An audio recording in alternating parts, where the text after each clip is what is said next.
बिजली के तारों में शॉर्ट सर्किट से लगी गेहूं की फसल में आग। इस समय गेहूं की फसल पककर तैयार हो चुकी है। किसान साल भर अपनी फसल पकाने के इंतजार करता है और दिन रात अपनी फसल की रखवाली भी करता है, लेकिन कभी मौसम खराब तो कभी तेज हवा चलने से किसान की सांसें अटक जाती हैं। आज विकासनगर के लाखनवाला गांव में बिजली के तारों में शॉर्ट सर्किट होने की वजह से गेहूं की फसल में आग लग गई, जिससे गांव वालों में अफरा तफरी मच गई। ग्रामीणों के द्वारा आग पर काबू पाने के लिए पानी का छिड़काव भी किया गया, जिसके बाद गांव वालों ने बड़ी मशक्कत के बाद आधी फसल को सुरक्षित बचा लिया, जबकि आधी फसल जलकर नष्ट हो गई। 24 अपनी न्यूज से मनीष उपाध्याय की खास रिपोर्ट, देहरादून।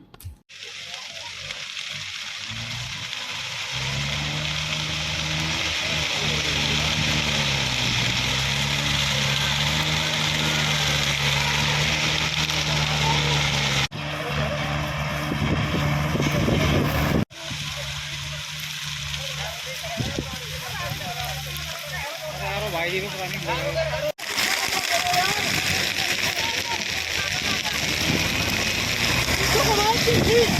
उधर को ना लेके जाओ,